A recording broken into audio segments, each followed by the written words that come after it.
the bumps and the potholes of life, we are miraculous, unexpectedly great. We are shocked to know the electromagnetic reality that takes place within us, where miracles happen every second, because life on earth in the flesh is a miracle. Miraculous because we were... My glasses. Not really. Oh, okay, because I ain't gonna be reading nothing. Okay. Hello, everyone. How are you doing?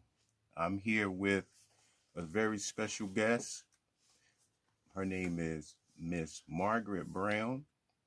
Margaret is a local poet and a local author that has been writing books, and she has written 12 books, and she has given the local poets something to look forward to and a goal, something to shoot as a goal for writing. I know she's given me a goal. So how you doing today, Margaret? I'm doing great. It's cold. It's a winter January. We in Classics bookstore. Yes. Surrounded by, books, something I love. Yes. Mm-hmm. Being here at Classic is where I met Margaret.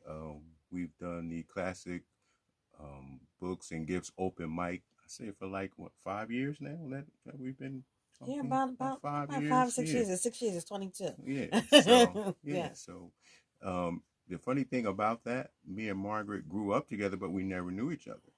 We graduated in the same class. Same class. She doesn't want me to say the year. So, but we no, did. He don't want to say the year. But we've become friends over the time of our poetry. So it is so good to have you here. So good for you to have me here. Yeah, I'm glad to have you. So we're going to talk about your book today.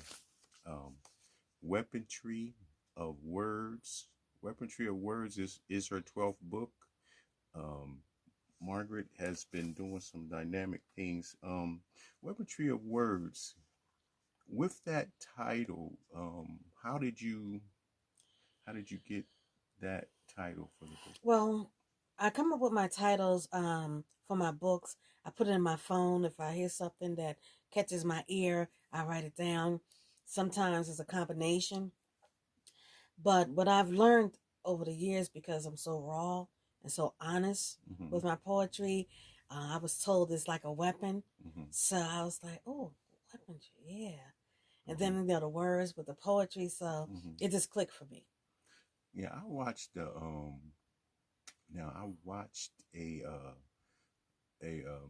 dynamic psychologist. He was saying that words also have violence in them. You know what I mean? So I'm not gonna go too much, but it's like words can hurt and words can heal. Right. Even though it's entitled weaponry, it's not like I'm attacking on any level. It's my way of putting it to, you straight. Like if we had a conversation, I'm one of those, I'm not going to sugarcoat it. Right. I'm just going to tell you, James, that's what it is. Right. So that's basically what he was saying. That he was saying words have violence and words have protection. So when you say weaponry of words, in my mind, it's speaking to, No, I'm not. I'm not attacking. I'm not attacking with my words. I'm just being straight to the point. I mean, and I do it in a way that that's soothing, but it's straight to the point. But you can talk with someone and have a really deep conversation with them and not be harsh. Right. Because some people, with their words, they're harsh and it's just in your face, and I don't want it to be that way. Yeah, and some people just come out as overly, what do you call it? Aggressive. Aggressive, right? Yeah. Yeah. So now, you grew up in the city of Trenton. Yes. But you no longer reside here, right? That's correct. So, well, originally, I'm back in my hometown, my home state from Philadelphia. But we moved here when I was about 11 from Philly. So my formative years, yes, were here. And I, when I was in high school, because I was an introvert, writing was my thing. All right. Yeah. So I've been writing for a long time. But I never thought I would publish a book. I never seen that goal for me or anything because I guess because my environment, I didn't see anybody around me that was, doing books. Wow. I was reading up on vision. I know you're very strong on vision boards. The first uh, program that I went to at Margaret, it was vision board oriented, and she wanted everybody to do their vision board and get the vision of what they see for themselves. You're very high on that. And how did you start to see your vision? Well, it was visually and poetry. I did like a combination, but if you don't see it, it's not going to sink in. And just like with a lot of celebrities, like with Steve Harvey and Oprah, I was like, vision board. I didn't even know what it was. So what I started doing as a hobby, because I do crafting too, I how you have a whole stack of magazines, when you do the vision boards. What I started doing is doing quotes, and I make my own vision board. So every day I have to see it. And once I see it every day and you say it every day, it sinks in. So it's like positivity, definitely, and motivation. Well, it is actually a law of energy. Also, in the Bible, it says, write the vision and make it plain. Make it plain, yes. And those that read it may run with it. So it is an energy form that if you write it, those who see it can understand it, and those beyond you, like your generations, your next generation. So I congratulate you on that too. Also, just putting out your vision and doing these great things for people that you know and may not know. So now, what poem in the book is your favorite? We're going to go into that. We're going to ask you to do two from the book. I see. I have my autographed copy. Yes, he does. So and you can also order it on Amazon. We're going to go to that where you can get it from also. So you don't have what did you say? You don't have a favorite? But give us something that one of the ones that inspire you to just say, oh, this is one that inspired me to do when I felt it when I wrote it. Do you have one or two in here? I have it now. And I have to get my glasses. Excuse me. The eyes is not as bright as they used to be. No problem. What I'm gonna do, I actually wrote maybe a couple from my actual vision board. And the one that I wrote from my vision board would be All My Love. And I think I've read that before, so I'm not going to read that again. But one that I do want to read, and I got it, it touched me because it reminded me of myself in so many ways. So a lot of times the things that I write are personal. Whether it's from experience or what, but this one actually was inspired by me being able to write and share is a blessing. Me being able to sit here and make it here is a blessing. Yes. And we don't always, I feel thankful for every opportunity. And this one's called Your Package Has Already Been Shipped. And I got that from like I said, something I heard, a statement or something like that. Like what you asked, like you was talking about for the Bible, what you ask God for, knowing that He's going to do it, but you don't know when. Right. But you expecting it. Right. So, it's coming. Gotcha. The hurt behind those beautiful brown eyes don't tell the full story of their surmise. Beaten by strangers' hands, then be forced to comply with His demands. School was no refuge for protection, bullied by children because of their imperfections. Silently praying for his mother's affection, he received his lessons on life from the street, drugs, sex, and fighting. he tried hard to remain on his own 2 feet. The opposite sex were just as confused and dysfunctional, wanting him to offer them love, foreign and unconventional. Feelings of displacement had him angry. He used words as his weaponry. The only solace was a gift from God. He could express himself and not perceived as odd. Unsensitive people judged him for being different. He fought his demons with his poetic investment. He forgave a lot of individuals because his heart was always full of love. His purpose fit him like a glove. In the end, he still felt empty. However, his talents touched plenty. So no matter what your demons are inside, let them die. You are somebody who is courageous and bona fide. Awesome. And that also reminds me, like, when I first came to Trenton, I was an outsider. So I wasn't readily accepted. Of course. So I had to go with the cliques and find bullying and all that. All of that, right? And I was like, oh, I'm never coming back here. But I learned never say never. Yeah. Because, like I said, by me growing up here, that was my formative years. And a lot of the friendships that I still have today were from long ago. And a lot of times I write about those friendships. I got you.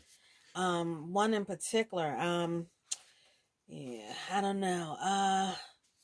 I'm looking through, a lot of times I look through what I wrote, and I might hear something from a girlfriend. I was like, she needs this. And this one is about a woman. I won't say any names, and it's not me.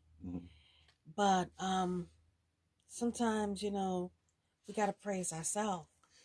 All right. And it's called Glow. All right. Glow up, girl. Don't let others steal your joy. Glow up, girl. Stress is a killer. Let it go. Glow up, girl. Smile until it becomes second nature. Glow up, girl. Stop making their problem your problem. Glow up, girl. Is that relationship or situationship worth it? Glow up, girl. You didn't choose your family, but you chose how you interact with them. Glow up, girl. Life is short. Glow up, girl. Glow up, glow up.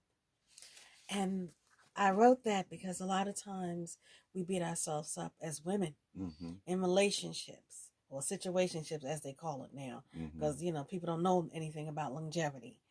But, in our family, our interactions, sometimes, our family can be cold. That's what I said. That some words that people say to you that may be dear to you, they can right. They feel as though they can say anything to you right. and not hurt you. Right. But you have to, still maintain, right. Protect your heart, even if it's family. Protect. Exactly. And sometimes you don't have to deal with them as often as you want to. But, because of you and your heart and your emotions, like, hey, let me step back a little bit. I'll go see them instead of every day, once a week, something like that. But this is what I was saying, weapon to your words, I just want to, you might be going through something, but don't feel as though that you're alone in it. Awesome. And it's like, when I first started writing, I can remember the first conversation I had. I want to say it was 2008. And I had it with my brother. It was on Thanksgiving, and I called him, because he's my soundboard, a lot of times, he understands me because that's my brother, whatever, and he's older. And I was like, I want to do this book. That. And he just, cut me down. Just do it. And that's what that day on, I started writing. And, my writing has, grown along with me. So I'm really happy. And I'm definitely happy for this. This one is more, I say I wasn't going to do any more poetry until someone told me, no, you need to continue. Okay. You need to continue. And this person who told me this didn't even know me. Wow. Didn't know my background, didn't know that I had 12 books, just knew that this finding out that I did poetry. Right. So, but I want to, since I this is a little deeper. I want to go a little deeper and dive a little deeper into my work and awesome. And do a full-fledged novel. Yeah. And I've heard about that. yeah, I heard about that. It is once it's here. Yeah. Then if I put it out there, then I have to execute it. But actually, I'm working on 2 books at one time, and yeah, it's a little deep. I'm trying to do the novel, and I'm trying to do a book of short stories. Okay. And it's based on true stories, and that's a little harder because you got to drink the memory, right? It's not so much the Yeah, sometimes it's the memory, but it's pain, it's the laughter, exactly. It's the it's the education, it's the lessons. Yeah. So tell the people where they can get your book. Oh, you can get Weaponry of Words on Amazon. You can get it the ebook and as well as the paperback. If you come down to classics, I have them with me today.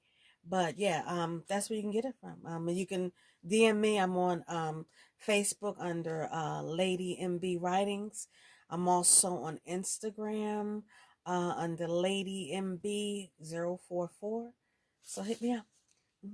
We are so glad to have you, Lady MB. Margaret Brown. She has written her 12th book, Weaponry of Words. Go out and pick that up. It's one of our local heroes. So go out and pick that up and enjoy the message that she's giving and enjoy the writing. All right. Hope to hear from you soon. We're down at Classics Books and Gifts, our local heaven. So it's we want to thank Eric for this. Yeah, we always thank Eric. Eric has opened his doors for us to do our interviews and give all the local artists a chance to express themselves and talk about their goals and their vision. So we're always down here at the first Saturday of the month. Well, we didn't have open mic today because of the surge in the Omicron. So, but we will be back and put your prayers up to remove the surge, put your meditation up to remove surge. So we'll be back in February, first Saturday of the month. All right. Peace and blessings. My name is Brother James Graham. I'm from the Academy of Divine Poetry and Urban Expression. And we had an interview today with Miss Margaret Brown, the great poet, a local poet. Peace, blessings, and we'll talk to you soon.